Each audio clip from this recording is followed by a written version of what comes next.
It's just a good time to be a not a Diddy fan. And turns out all the things that everybody ever said about Diddy are true. And if they're real about Diddy, who knows? Maybe the Jay-Z stuff, maybe the Dr. Dre stuff, maybe the Will Smith stuff. Oh, let's not even get into the Will Smith stuff. Maybe all of Hollywood is bonkers. And to be a part of this show, you got to get in Diddy's bed. Not that there's anything wrong with that. just maybe it should be consensual.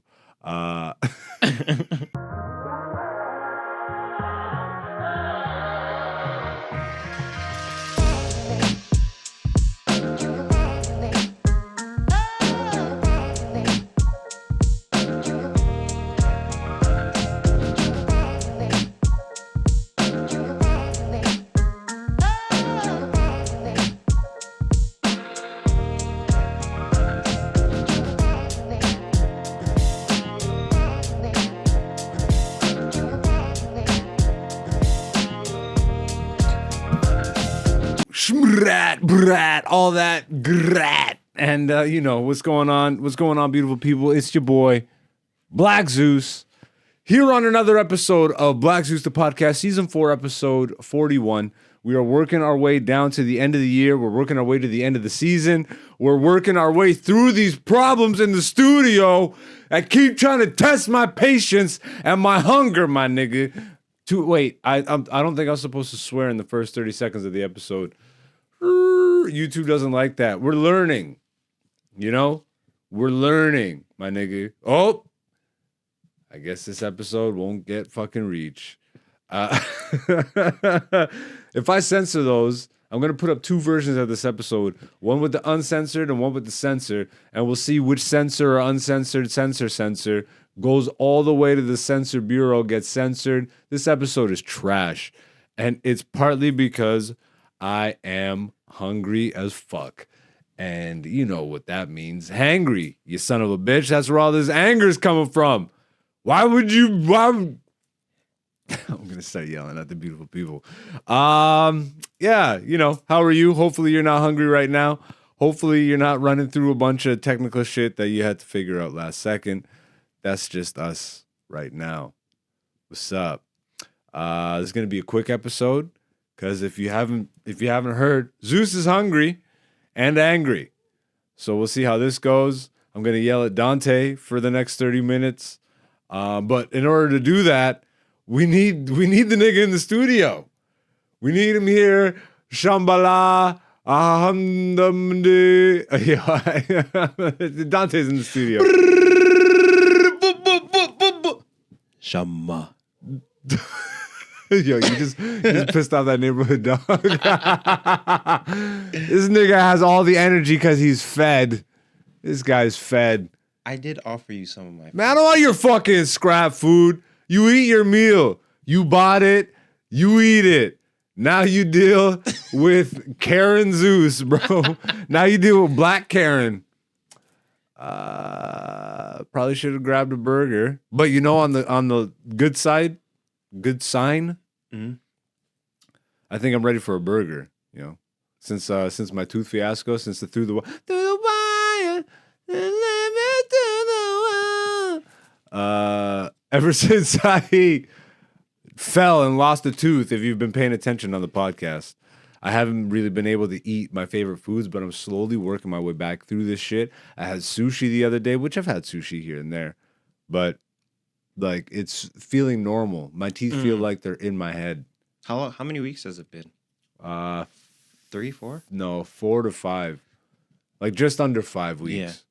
So yeah, that's the thing. I don't know. I think all the swelling and shit has gone down. So now my mouth feels normal, you know? Yeah.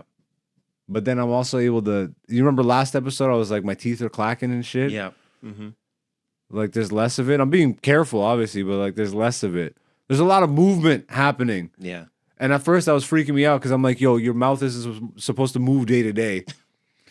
My bite was different day to day for like weeks, bro. It was fucking not fun. But now it's starting to be fun a little bit. I'm like, hey, I'm Brace Zeus. This is my brace phase. You ever have braces? Yeah. How old are you? 26. I think we discussed this.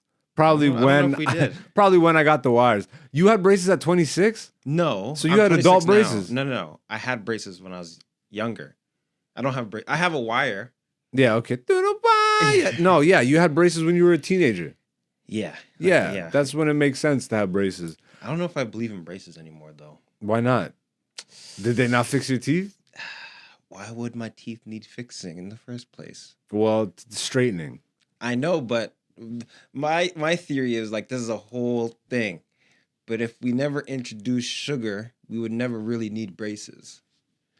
So to prop up sugar the and carbs. Yeah, so to prop up the orthodontist industry, they prop up the Skittles industry. People want a straight smile though. Yeah, but your teeth wouldn't get crooked if you weren't eating the sugar. Is it the case though that kids? Do you think our ancestors had crooked teeth and all this? Yeah, stuff? I know they had straight teeth and back in the day and all that shit. I understand, braces. but I'm saying a kid born now Mm-hmm. is taking on the genetics of their parents, so it's not necessarily like if it's baked into the genetic code now at this point. Your grandparents had bad teeth, their parents had bad teeth, their parents had bad teeth.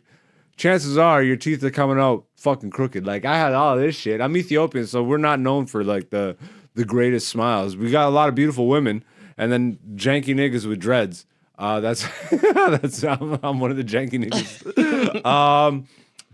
But yeah, I don't know. For me, it was a confidence booster. I guess not booster, builder. That's what I want to say. Okay. Because I was super aware of. I mean, I still am, but like, what's the word? I was super self-conscious. Self-conscious and self-aware. Now you're self-aware before you're self-conscious. Fair enough. All right. Fucking Professor Dante up in this bitch who's got food in his belly so he can think straight. All right. Flexing his big brain, nigga. All right. This nigga's fed and he's smart. Here's old dumb Zeus with bad teeth. And hungry. And Ethiopian, so it's not a good look. See, at least the anger can be directed inwards also, you know? I'm not just going to yell at you. Yeah, feed off that hunger. Feed off that anger. But I wanted braces as a little kid, but we were broke, so that wasn't happening.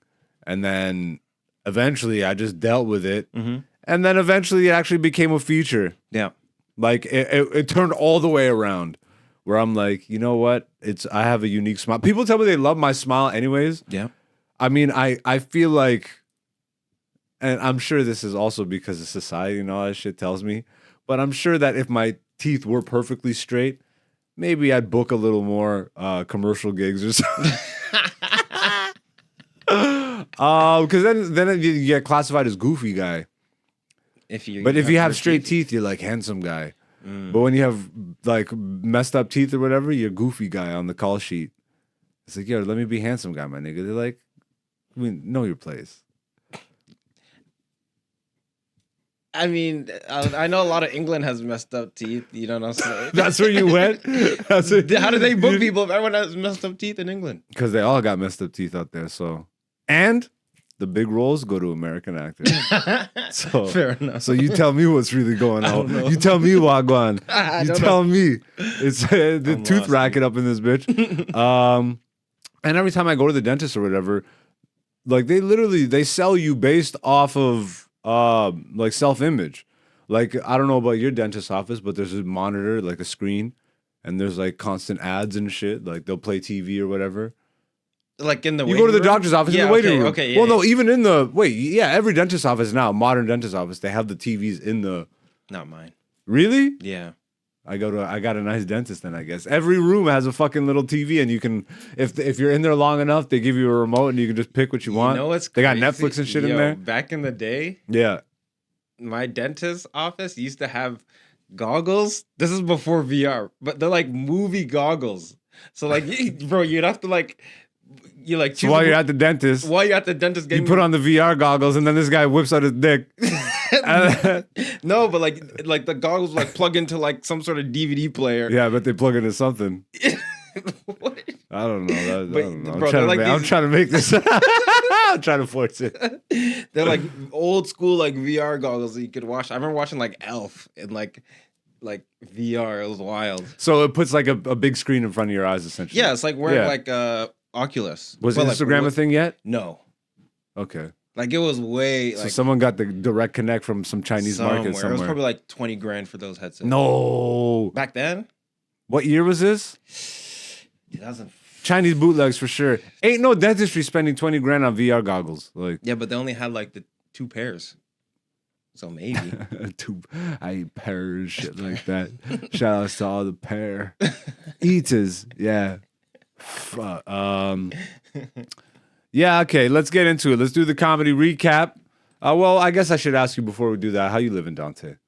Blessed and highly favored. Look into the camera when you say it. I'm blessed and highly favored. It makes editing easier for me.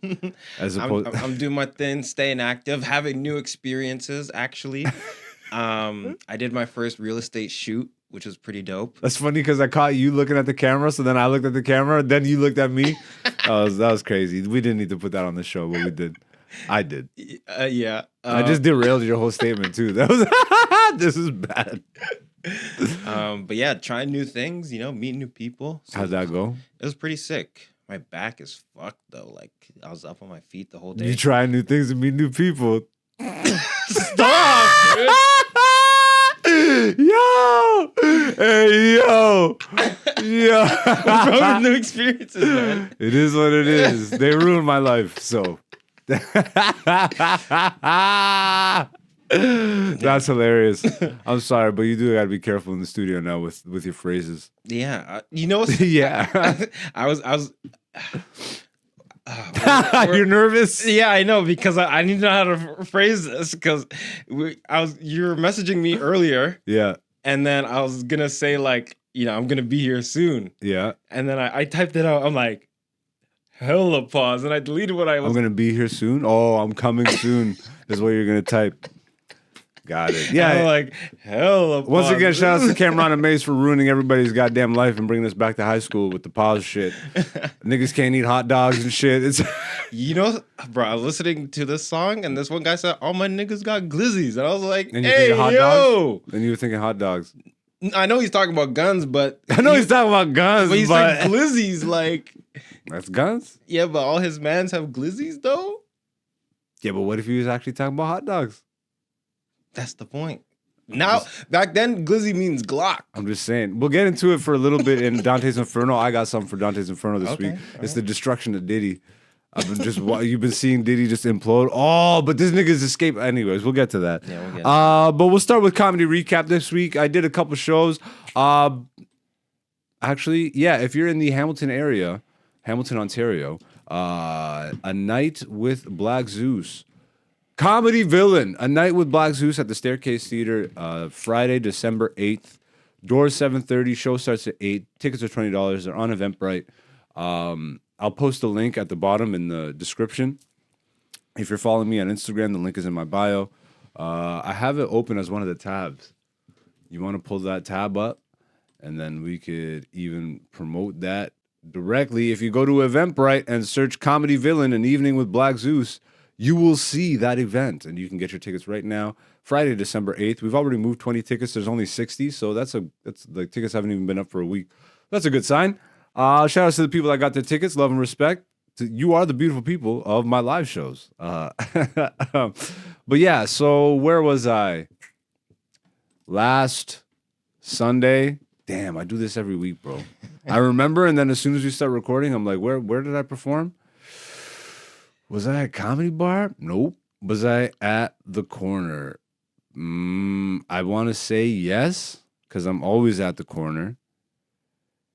Anyways, I did a bunch of comedy shows. I tried a bunch of new shit out. I am working on that new hour, and it's actually coming together really nicely.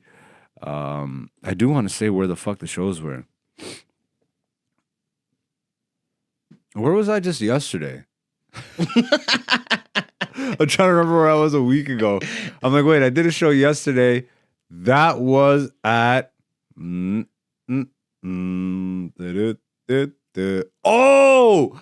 A new weed lounge from Puff Mama. And if you're a Toronto local, you might remember, I mean, you could see it on the set. Vapor Central was one of the vapor lounges in Toronto in its heyday. We've talked about it on the podcast extensively. there was a period of time where Toronto had 5 vapor lounges. And if you're not from Canada where weed is legal, this wasn't even in the time of legal weed anyways, but we had essentially what were bars. You know, you go to a bar to drink. Mm-hmm. These were that for weed. And there were about 5 lounges scattered throughout the Toronto area. That's where I started comedy in a lot of these rooms. They had comedy there. So like very unique opportunity that I got that most of the world didn't get was to come up in weed lounges and bars and like theater spaces and comedy clubs and all that shit. Barns. Yeah, barns. We saw that footage. That was fucking disgusting. We'll release that footage at some point. I did perform in a barn, and it was just as awful as you'd imagine. A weed barn. A weed, but yeah, it was a weed event in a barn. Again, we don't have to keep. The footage will surface at some point. But yeah, it was so amazing because Puff Mama, she ran the underground, which was arguably, maybe inarguably, everybody had their favorites, but it was pretty much unanimous. Underground was the premier like weed comedy club, you know, because everybody else was a weed lounge, but this was weed comedy club. Yeah, she ran events, but like 98% of the events she ran out of there were comedy or comedy adjacent, you know. And it was the perfect club. Low ceilings, fucking dark, like pitch black walls. But then there was like a big pot leaf painted on the wall behind the stage, a little raised stage. All the seats were nice and like tucked in together. So it was like always a cozy vibe, you know what I mean? This is where before Joe Rogan really blew the fuck up, like when they came through Toronto as the Death Squad, him and Bert Kreischer and all those guys, Ari Shafir, they would all go to the underground. There's pictures of them. It was legendary. They've talked about it on the Joe Rogan podcast recently. A couple comics have talked about it recently. And when I say recently, like in the last couple of years. But yeah, and then obviously weed became legal. And once it became legal, the government got involved in everything. So all this shit shut down. And then they reopened it as these are legal stores now. Whereas before you could just get weed from your friend. Now you can do that, but they'll go to jail even harder or something. I don't know. So all the lounges shut down. Heartbreaking moment because it was really a unique part of the comedy scene, not just here but in the world. Like damn near the only place until like Colorado legalized weed, and now you like where weed is legal, you pretty much have these shows here and there. But it was a pioneer, and it was really where I got to figure my shit out, you know, and performing for potheads, bro, 10 times harder than performing for a drunk, because a drunk person will laugh loud. But if you're really high, and especially if you're a stoner that has like anxiety or some shit, you're not making a noise. Like you're not making any chirp. So when you got a real laugh in a vape lounge, like you knew that joke would work and destroy at a regular comedy club or something, you know? So Puff Mama ended up finding a new location, secret location, so I can't announce. But if you ever end up buying a ticket to one of the shows, she obviously reveals the location through that. And she found a new location, bro. It was like my weed comedy dreams revitalized, bro. Wow. The dreams that had died, all the memories that I hold dear and shit, it was like you showed up and it was the perfect vibes. It was like a theater type space. But it was literally the crowd from underground. Like I even got a message. I don't know, like I don't know many people regularly, or I don't talk to many people regularly that I've met through audiences, for general reasons, you know what I mean? I meet a fucking million audience members that approach me after every show. I'm not gonna take all the information, but like some people are like family, bro. Yeah. And some of these people from the Vapor Lounges, bro, I got a text message immediately. It's like, bro, I better be seeing you tonight. It's like, you already know. I was on the first lineup, like, wow. And the whole lineup was all vets from the underground. And I think she actually said she's only gonna invite comics that have been vetted from that club, because she has a few other weed related shows that she does, but like. It was the OG comics, but we're all 10 years funnier. And then the OG crowd. Wow. It was fucking amazing, bro. It was really something. And everybody's just getting high and laughing. And like, we've all gone through COVID at this point. Now we've gone through all the fucking Ukraine shit, the COVID shit. Obviously now what's going on. So it was just nice to get the old weed family back together and really like, it felt like it was 2010 or maybe not. That's too far back, but like 2017. Okay. Yeah, I'd say like it was 2017. Okay. I don't even think I was doing comedy in 2010. I've been doing it for 13 years. It's 2023. That's 2010, right? Well, I don't know how math works. No, you're right. Yeah, you're right. Okay. You're right. I started in 2010. Woo! That math was mathing, you know? But yeah, so look out for that. Check out the Underground Comedy on Instagram, and she promotes all her shows through there. Once again, I'm in Hamilton, December 8th. I will be at Joker's in, where was it? North something? Thornhill? Thornhill, North something. I'll be at Joker's hosting at Joker's Comedy Club December 2nd and December 30th. I will be hosting at Showtime Comedy in St. Catharines. My first show in Showtime damn near in like 6 to 8 months, bro. I haven't been to Showtime all year. I think you're coming on the Saturday show with me. So we'll be there the 26th and the 27th. And yeah, we're ending the year strong and plotting out the comedy special release and all this content release that we've been building up and editing and fucking getting ready for you guys to view and enjoy. But yeah, that's pretty much it for the comedy recap. I'll leave it at that. Let's get into a weekly segment we do here on the podcast called Poll Results. Every Monday on my Instagram social media feed, I'm AKA Black Zeus. I post an interactive poll question. I leave it up for 24 hours. And then on Wednesdays, Dante and myself, while we record the podcast, we discuss the results. This week's poll question was, dum-dum-dum-dum, are you more or less creative as an adult? And the options were more, same, or less. Before we get to the results, Dante, how do you agree with this one? Or what do you vote? This one's hard for me. Really? Yeah. Really? This one's not for me. I would say I'm somewhere between more creative or the same. That's where I'm at. Because I think... How could you say that? How are you either the same or more? Like, you can't figure that one out? Are you more creative? Are you pumping out more shit creatively? Are you spending more time being creative? That's what it is now. So I'm spending more time being creative, focused on something. Yeah. Whereas before, it was just playing video games or creating stories, drawing. Creating stories, videos, like everything. No, as a kid. Were you making videos as a kid? Yeah. Really? Yeah. All right. What were you doing? Magic tricks. You on YouTube? Like there are old YouTube of you? No. I hope so. Yeah, there is. Oh, we're finding this shit. No. Yeah, nigga. Oh, you left that shit up too, for sure.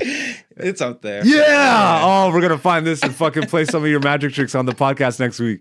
Hell yeah. I got homework this time. You gotta find it. Oh, you're not gonna tell me? I'll tell you as long as it doesn't.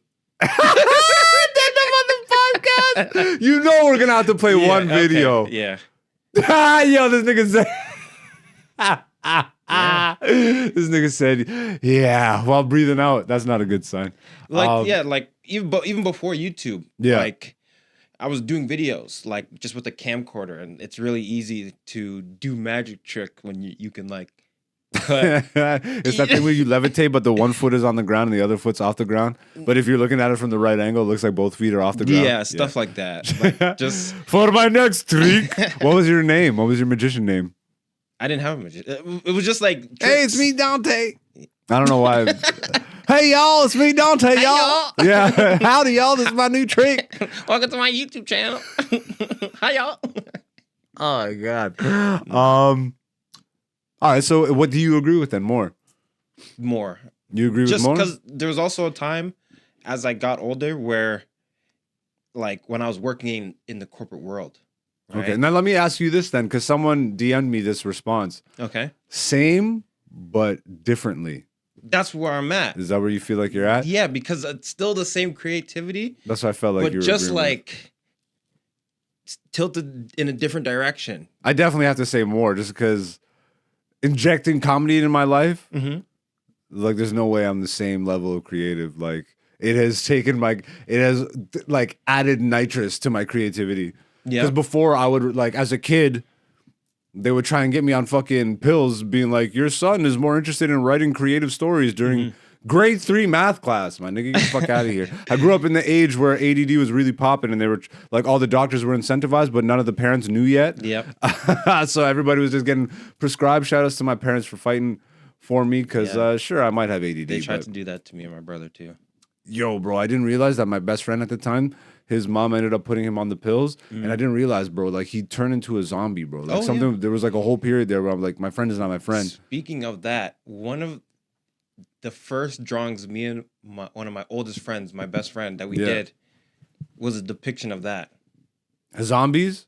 But one of our friends, like, because they're like, on the pills. On the pills. Crazy. Do you still have that art somewhere? Yeah. Oh, yeah. Really? Yeah. It says knockout pills. That's and crazy. His eyes are all swirly. See, so as kids, we knew, but we didn't even really realize what the fuck. Yeah. Like, I just realized that my friend, something was wrong with him. Then my mom found out that his mom put him on the pills, and because we were all close. This was my best friend. Our families were really close. Yeah. It was the 90s, so families actually talked to each other. Like, the neighborhood actually knew each other, so that parents could actually interject on other parenting, you know what I mean? Because, like, you had love for the child just as much as you had for your own. It's a weird concept for the new age, but I know. But, like, people talking to each other, what? Communities, huh? Eye contact. It takes a village, huh? It takes a village. So my mom yelled at my friend's mom, took him off the pills. Wow. Bam, normal again. Wow. My homie was back. It was crazy. I'll never forget this. But yeah, I would definitely say, like, it went from, okay, I'm into writing creative stories and shit, but, like, now I'm living those creative stories out on a nightly basis. Yeah. Like, even if I was just, the same would be for me to just be writing creative stories still. Okay. But the fact that, to me, I'm, like, doing so much more. I wasn't filming as a kid. I am filming now. Yeah. Like, even this podcast, just everything, bro. Like, even the social media account. Like, more than most, I would say, because we're in the creative space. So I definitely I voted on more, but let's see how the people voted. The beautiful people of this podcast voted. 59% said more, 18% said same, and 23% said less. Interesting that less beat out same. I didn't think that was going to happen, but not surprising that 59% said more. As you become an adult, I think you actually hone in on the things that you're passionate about creatively. Yeah. And like, to keep yourself from committing suicide, you fucking put some effort into it. Yep. Because as an adult, you're stuck paying bills, and all your time is fleeting. Yep. So it's like, if you don't find a creative outlet, you're fucked. You're fucked, I think. Yeah. I met some of those people. Like, got my old job.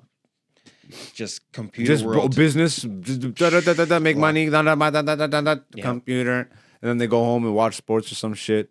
I don't know, man. If I don't know what life is without a creative outlet that you enjoy are outputting, not even just enjoying, but that you are directly outputting. Because to some people, creative outlet is me watching a movie. So I've heard the argument. Okay. I've heard the argument. Watching something creative. Yeah, watching something that's artistic is not the same to me as being creative or being artistic yourself. You might be a little autistic, but I hope so. I don't even know why I said that there. That was a crazy placement. But yeah, if you want to get in on the poll results, we do that once a week on my Instagram. It scrolls at the bottom of the screen if you're watching the YouTube every couple minutes, but it is AKA Black Zeus on Instagram. And shout outs to you, the beautiful people, because once again, the YouTube channel is building. We are growing. We just passed the halfway mark to monetization. Once we get to 500 subscribers, once we get to 500 on the YouTube, everything is moving over to the YouTube. Just doing it on the Instagram now because that's where more of the engagement is. But you already been hearing, we're phasing out of all that shit and trying to fucking corral everything to one place, keep our creativity in one place, and stop having all these businesses that claim to be for creativity that are actually raping creativity, dictate our creativity. We're going to dictate that, and we're going to fucking do what we want. How about that? And what we want is good shit. And what do we always say over here? We got talent and patience, my niggas. So you hit the subscribe button, leave a comment, hit the like button. But like, if you don't want to do it, we're not going to beg you. But like, do it if you like it. You know, like be a good person. That sounded a little beggy. It is what it is. If you don't leave a comment, you're not black. Joe Biden, fucking that guy's not getting reelected. That's for damn sure. Before we leave here this week, I do want to bring up. I'm going to bring something to the Dante's Inferno this week. Okay. I know you have, like we talked about it slightly before, but it is the downfall of Diddy taking place in front of our very eyes. Unfortunately, Cassie, we're getting into a little Hollywood gossip. I normally don't get into the Hollywood news, but I have been waiting for Diddy, Puff Daddy, Diddy Daddy Combs, Doody Diddy Doody, fucking evil guy. All right, like since I was a kid, my entire generation has been knowing that Diddy is. It's cool. He's closeted gay. Be gay. That's not the problem. But like. He's like evil is the problem. I don't think. Well, actually, growing up, if he had come out as being gay, it would have been an issue. Yeah. Like especially 90s, 2000s, nobody in hip hop. In hip hop, nobody was tolerating that. Yeah. All right, but beyond that, the rumors of this guy like controlling. I mean, obviously, we know about Mace. We know about all the Bad Boy as a staff record label and as a motherfucking crew. And if you want to be with that Bad Boy, if you want to be down with Bad Boy, then fuck you too. Chino XL, fuck you too. The Hit 'Em Up, Tupac. Tupac spilled the beans on all of that shit back in the day. He pretty much said all those guys are sus, and he was right. But again, not that there's anything wrong with that. It's just be open with it. Which again. We just covered why you couldn't be. I just don't think you could be. It's one thing to be gay, but it's another thing to be raping people. It's another thing to be. So Cassie, another musician, sued him for rape and abuse and all this stuff. And within a week, they settled. I don't know if you saw that news. Yeah, they settled out of court. That nigga, bruh. So already what happened with Keefe D, who was involved with the murder of Tupac, he testified that Diddy put out a hit on Tupac. So that was before this rape allegation from Cassie. So like already, as soon as that happened, Diddy started going and paying out people's contracts and giving them money that they were owed. PR stunt. Yeah. And then this just happened. know I did you right. Yo, just know I did you right in the end. 20 years later, after you've been suffering. Take that. Yeah, no, this rap bastard, bro. Like, fuck this guy. Fuck Bad Boy as a staff record label and as a motherfucking crew.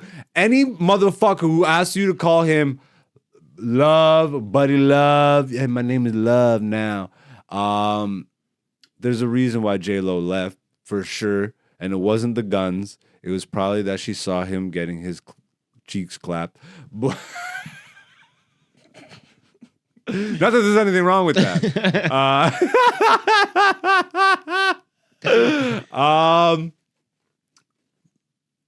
Yeah, I don't know. It's just a good time to be not a Diddy fan, and turns out all the things that everybody ever said about Diddy are true. And if they're real about Diddy. Who knows? Maybe the Jay-Z stuff. Maybe the Dr. Dre stuff. Maybe the Will Smith stuff. Oh, let's not even get into the Will Smith stuff. Maybe all of Hollywood is fucking bonkers. And to be a part of this shit show, you got to get in Diddy's bed. Not that there's anything wrong with that. just maybe it should be consensual. But you know what? I feel like Diddy is proving why money can get you out of anything. For now. We'll see. Well, we got to see this. Diddy tracker. It's the Diddy jail tracker. Right. We got to keep tabs. Up Diddy date or something. Have you heard any of these rumors growing up and shit that Diddy was like a really fucking... Nah. I'm not in... So there's a bunch of clips, okay? There's so here's one thing. Growing up, Diddy is the one that put Usher on. Okay. Okay.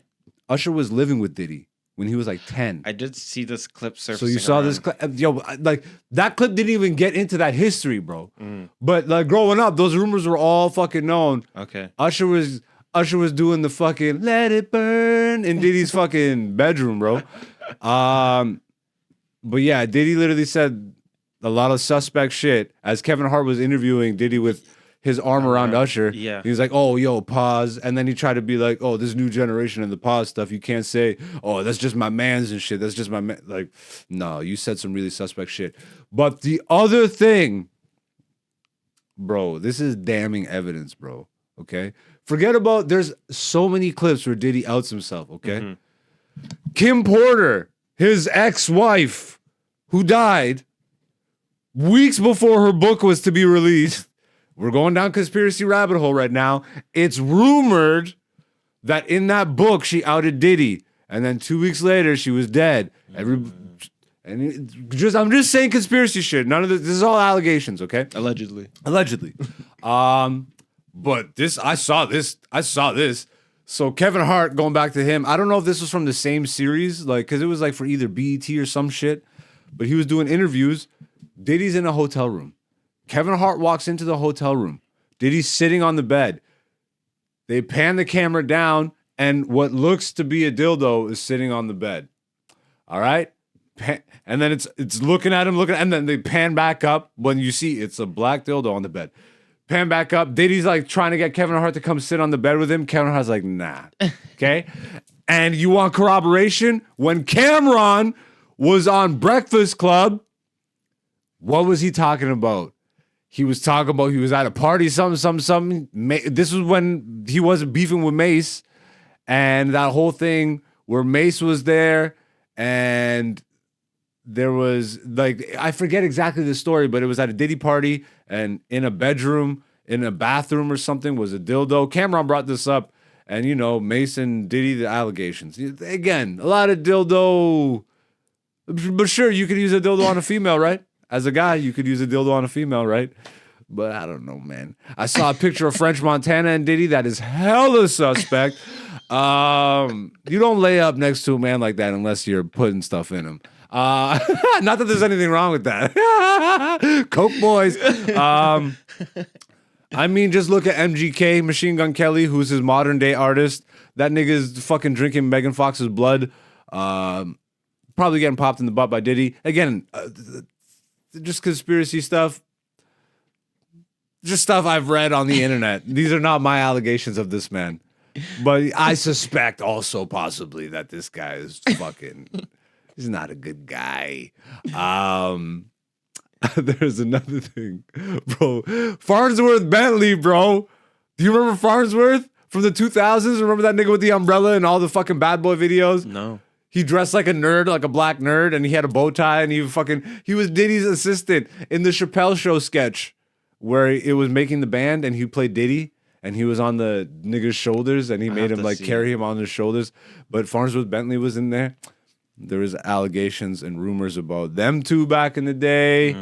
That was his personal boy toy. Not that there's anything wrong with that. I'm just saying Diddy's time is coming. And hopefully Diddy's no longer coming. Fuck that nigga. Fuck that nigga. You make weird music. You've done weird things to people. And your whole legacy is fucking sus. Your whole legacy is weird. Your whole legacy is standing behind other talented niggas and saying, and take that. And, you know, what's done in the dark comes to the light eventually. So, take that. I think we're going to wrap up this episode, though, there. Do you have anything you want to say before we leave? No. I don't. Yeah, you didn't know none of that shit. No, I didn't. Well, we'll talk about it more on another episode of the podcast, well, maybe. We'll come back with an update. Did he watch? Did he watch 2024? Yeah, no, fuck that nigga. Jay-Z, hopefully Jay-Z's next. But, you know, we'll see. See what happens. That's crazy. Did he do it or did he not? Do It. Did he do it? That's the name of the episode. Did he do it? Take that. But yeah, where can the people find you online, Dante? You can find me online at Person1Proud, Person, the number one. What did you go? You went so sass with it. All right, that's Dante, sassy Dante. I am AKA Black Zeus on all social media. You can find me there. But thank you for being here. If you are a returning guest of the podcast, you are the beautiful people of this podcast. You keep this shit going. We do this for you, kind of. We do it for ourselves, but you know, you're in the thoughts somewhere there. We love you, is what I'm trying to say in a very bad way. If you want to be the beautiful people of this podcast, all you have to do is come back next week. That's pretty much it. But until then, this has been Black Zeus the Podcast, Season 4, Episode 41. We will see you here next week. Peace, peace.